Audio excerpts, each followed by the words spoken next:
Fala moçada, como é que vocês estão? Tudo bem? Tá beleza? Tudo certo? Que bacana, moçada!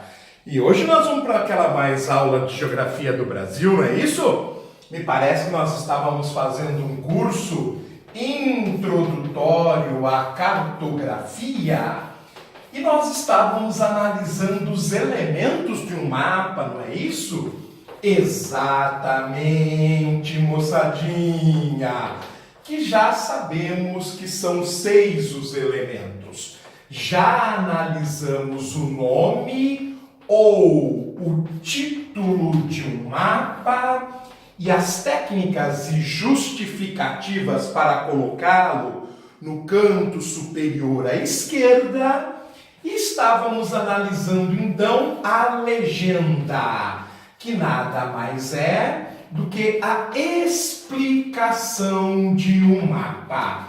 Também já justificamos por que a legenda deve estar na porção esquerda inferior e estávamos falando na última aula sobre cores altimétricas, ipsométricas ou ainda cores orográficas, de tal forma que todas essas palavras, elas são o quê? Sinônimos, né?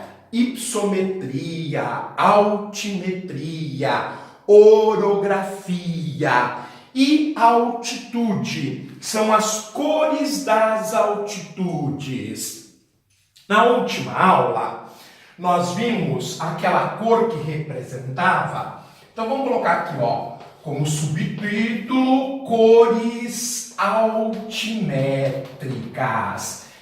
Essas cores que representam de forma simplificada para o nosso nível, para enfrentar o Enem, um concurso, um vestibular, mas que representam os tipos de relevo. Nós vimos que de 0 a 200 metros nós temos o primeiro tipo de relevo falado por nós, que são as planícies. Claro que nós sabemos que essa classificação altimétrica ela não é completa, como nós veremos quando nós formos estudar na Geografia do Brasil o relevo brasileiro. Existem hoje critérios mais aprimorados para a gente definir uma planície, mas ainda não é o momento. Vimos também que eu tenho várias técnicas para alterar a intensidade da cor ou dos símbolos para representar os vários níveis de uma planície.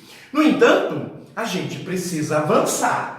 Nós precisamos trazer para vocês a segunda cor altimétrica, que ela vai medir, então, terrenos que variam de 0 a 800 metros. Esse tipo de terreno, diferentemente da planície, que é a parte mais baixa do relevo e que normalmente ela é muito plana, quando ela se escalona, quando ela aumenta de altitude, ela faz isso de maneira muito suave, quase imperceptível. Esse segundo tipo de relevo, que nós chamamos de planalto, ele já vai apresentar um degrau no relevo, uma escarpa, uma vertente. Então aqui eu tenho um topo plano e na lateral eu tenho uma escarpa, um grande desnível entre o topo e a planície mais próxima. Essa escarpa também pode ser chamada de vertente. Claro que eu tenho apenas um tipo de planalto representado nesta lousa, que é um planalto que a gente chama de tabular. Eu poderia representar o Planalto de outra maneira, mamelonar, ou eu ainda poderia representar o Planalto coestiforme. Senhor, parece que não tem diferença entre o coestiforme e o tabular? Tem sim, gente. No caso do tabular, ele é homogêneo. Vamos supor que ele seja formado por rochas cristalinas. O que significa que ele é homogêneo? Predomina, a gente pode dizer de forma didática, que esse planalto todo ele é formado por um único tipo de rocha. De forma didática, evidentemente. Este aqui, por exemplo, é um planalto cristalino.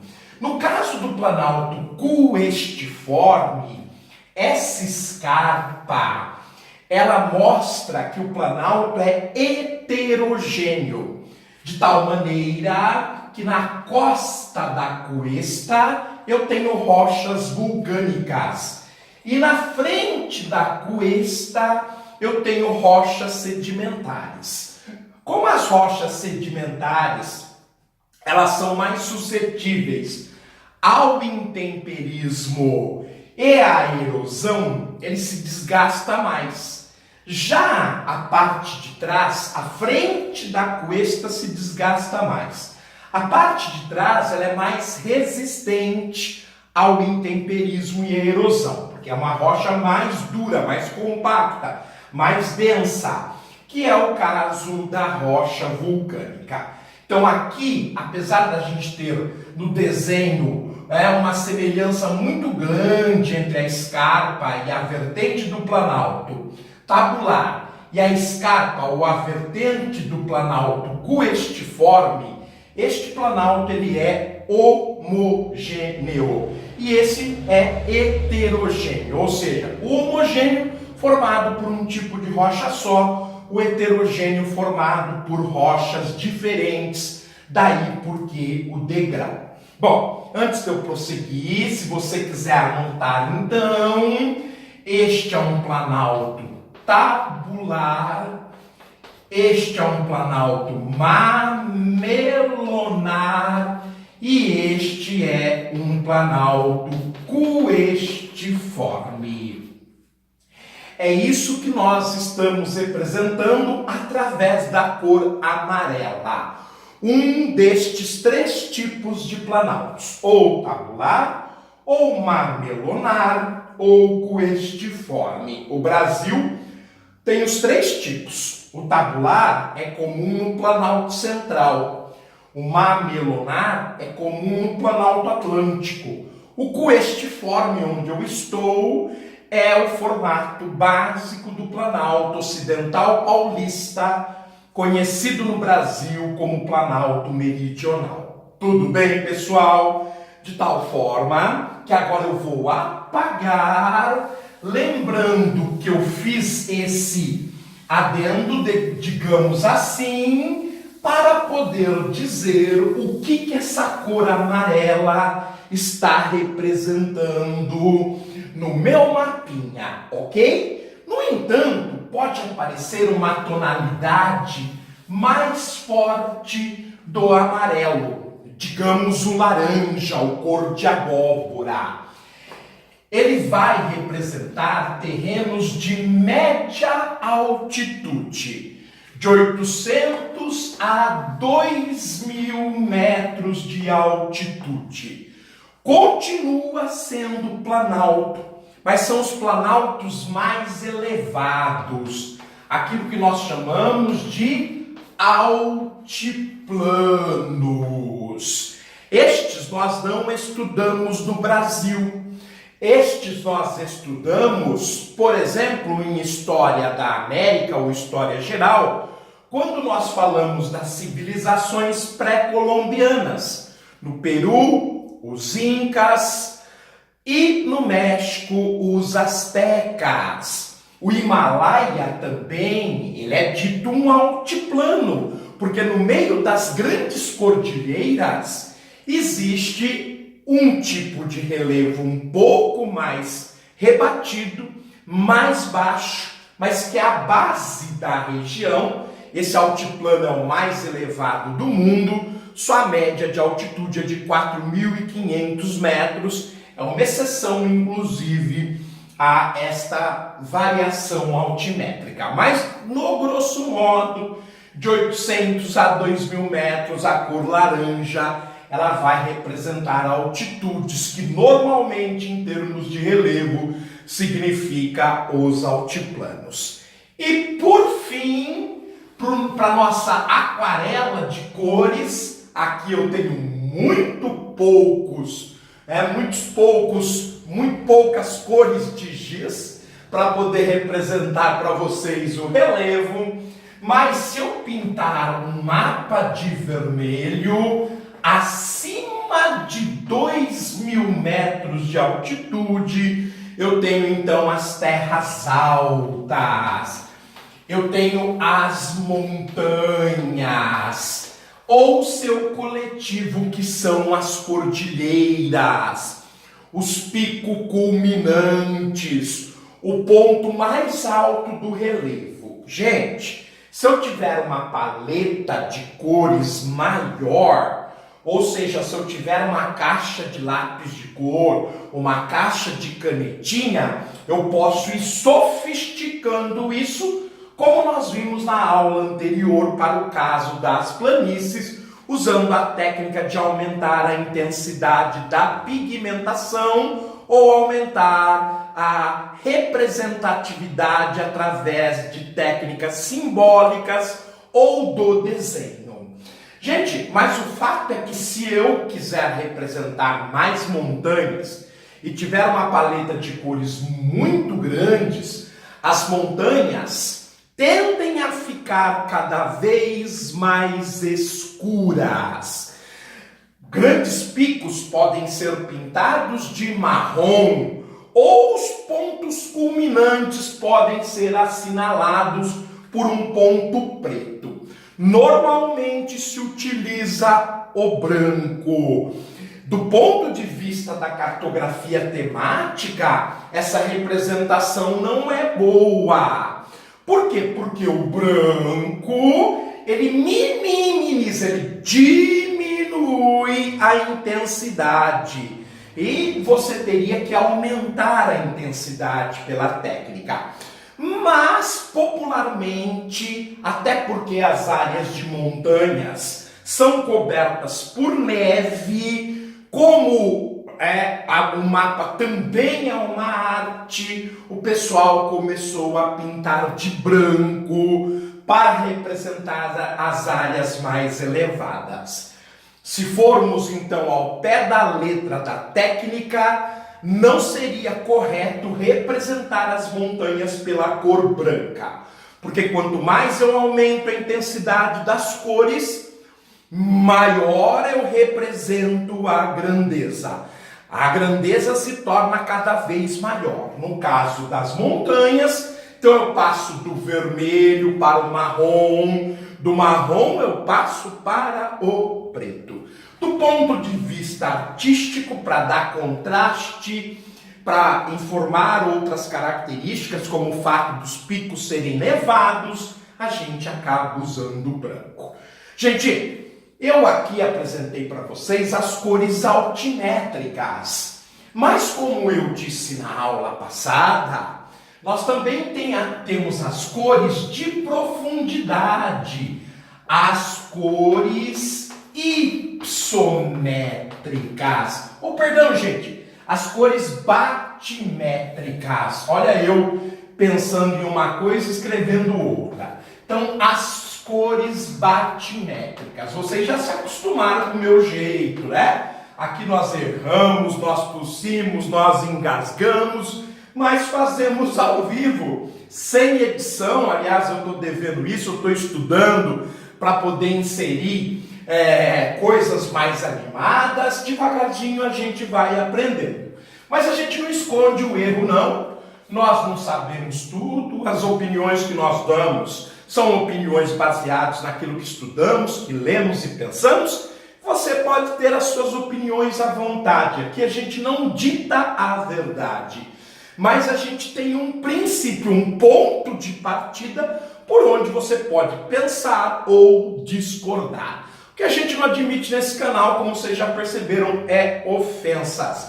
Ofensas pessoais não, ofensas como nós comentamos se forem ofensas técnicas, sobre a incompetência do trabalho, não sobre a pessoa. Mas voltando aqui, as cores batimétricas são cores de profundidade dentro do mar. Já que nós estudamos, da mesma forma que nós precisamos saber essas cores, trabalhar, identificá-las e o que elas significam para o relevo que nós observamos nos continentes, nos países, nós precisamos também saber uma parte do relevo do mar. Então, por isso que a gente vai mergulhar, né? E de tal maneira que a gente vai usar o azul. Eu também não vou ter um monte de tonalidade. Esse azul claro, bem claro, ele representa a parte do oceano que está perto do continente, ou seja, aquilo que nós chamamos de litoral. E ele mede profundidades de 0 a menos 200 metros, ou de 0 a 200 metros de profundidade. Olha como eu estou simbolizando, com um sinalzinho de negativo. Não é que existe 200 metros negativos, não existe metro negativo. Mas esse menos simboliza que eu estou mergulhando, que eu estou entrando dentro do mar, de 0 a 200 metros de profundidade. Essa parte mais rasa do mar, ela tem um nome. Ela é chamada de plataforma continental. É a parte mais importante do oceano. Não é porque ela está próxima da civilização, próxima do homem. Isso não tem nada que ver. Mas o fato dessa parte do mar ter características do continente, geologicamente falando, de tal forma que nós podemos explorar várias riquezas. A extração do sal, a pesca, a navegação de cabotagem, que é o tipo de transporte mais praticado no mundo. O que é navegação de cabotagem? É quando eu vou de porto a porto dentro de um mesmo país. Saio de Santos, vou a São Sebastião eu vou ao Rio de Janeiro, depois volto para São Sebastião e por aí vai. Aliás, esta é a modalidade de transporte que mais movimenta carga em todo o mundo. Além do que, quando o nosso calo apertou com a crise mundial do petróleo em 1973, nós começamos a encontrar petróleo nesta região. Agora eu vou aplicar uma tonalidade um pouco mais forte. Vamos dizer que este é o azul, ok? Este azul, ele já vai me indicar profundidades bastante significativas. Então, de 200 a 2.000 metros de profundidade. Aqui nem a luz penetra, para que você faça uma ideia de qual ambiente eu estou entrando. A água está bem fria e muito funda. Essa é uma parte do mar que a gente chama de talude oceânico ou talude continental. Vai depender do autor e do que ele quer expressar. Mas o fato é que o talude ele já está muito mais ligado à crosta oceânica do que a crosta continental. A plataforma continental não. A plataforma continental está ligado à crosta continental. O talude oceânico já está ligado à crosta oceânica. Não se afobe com estes nomes, com estes conceitos, que eles serão todos eles trabalhados aqui no canal GeoMás. É só você ter paciência. É que a gente está mostrando para vocês a importância enorme de se conhecer cores em um mapa. Não dá para eu aceitar o trabalho de um aluno que pinta um mapa, por exemplo, uma parte do mapa de azul. Isso está completamente errado, né? Azul só se usa para o mar, jamais se usa o azul para a terra. Tudo bem? Então, para ensinar, eu vou dialogando com vocês e vou apresentando conceitos para provar por que eu preciso conhecer as cores altimétricas e as cores batimétricas para fazer uma legenda decente. Gente, vamos continuar, vamos mergulhar um pouquinho mais, vamos lá. E aí a gente vai pegar um azul escuríssimo. Perceberam como ele é muito mais intenso? Então eu vou chamá-lo de azul escuro, né? Eu vou até aplicar um pouquinho de verde para ver se eu consigo torná-lo mais escuro ainda, ó. Isso, ó, ficou, bicho, ficou mais puxadão, né? Parece mais verde. Aí eu vou colocar mais um pouquinho de azul, tá vendo? Ficou bem forte, bem pigmentado. Esse azul escuro, ele vai representar profundidades de 2.000 a 6.000 metros. Minha nossa mãe! Então eu mergulhei numa profundidade do mar muito grande, que varia de 2.000 metros de profundidade até 6.000 metros de profundidade. Isso aqui são os abismos do mar, os abismos do oceano. É a chamada zona abissal. São os abismos que existem no mar. Abismos muito profundos. Então vamos lá, vamos aplicar aqui um azul mais intenso ainda. Deixa eu jogar um verdinho em cima para dar aquele contraste, tá vendo? Ó, deixa eu até... Eu acho que eu exagerei no contorno anterior, na cor anterior, mas eu vou fazer o seguinte, olha a técnica, né? Para diferenciar um do outro, eu obviamente fiz o quê? Coloquei uma linha de separação entre os dois níveis para que vocês possam perceber. Tudo bem? É a falta que faz os tais azuis que vocês dispõem na caixinha de lápis de cor aí. Beleza, gente? Essa zona abissal, então, são os abismos do mar. E dentro destes abismos marinhos, nós temos os grandes buracos, as grandes depressões. E aí você já vai utilizar a cor roxa. A cor roxa, o lilás forte, ele vai representar as grandes depressões do mar, abaixo de 6.000 metros de profundidade, o que nós chamamos de fossas oceânicas. Na verdade, gente, nós temos inclusive fossas com quase 11.000 metros de profundidade.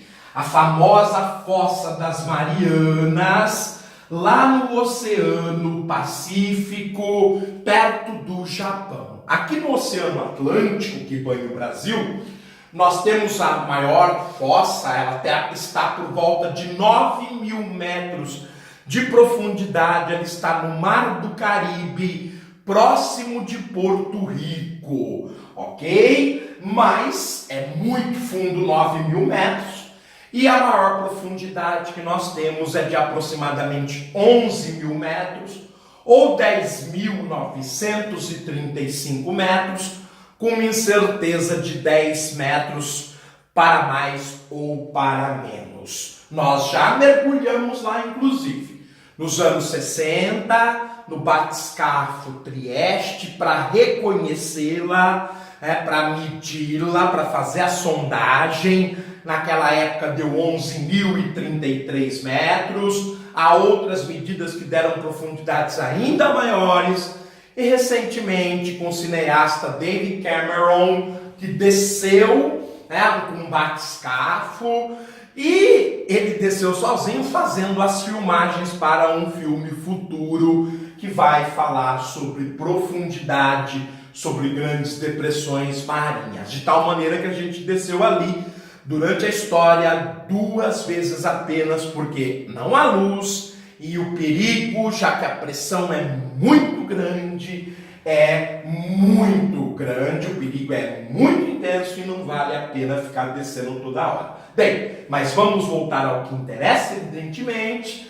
Veja então que eu aqui agora tenho um cardápio de cores maravilhoso. São 8 cores, 4 cores para altitude, e olha o que elas representam. E 4 cores para profundidade, e olha o que elas representam. Então, por isso, a importância da legenda, de se colocar no local certo, de usar a cor certa, de se saber o que está fazendo, o porquê e as justificativas para a utilização. Tudo bem, pessoal? Na próxima aula, nós voltamos para, evidentemente, dar novos elementos, estudar mais elementos até chegar a 6. Certo, gente? Fico por aqui, agradeço a audiência, muito obrigado, continue curtindo, inscrevam-se no canal, compartilhem suas redes sociais, deem aquela força para o canal Geomasa. Abraço, tudo de bom, pessoal? E moçadinha, super moçadinha, e como é que vocês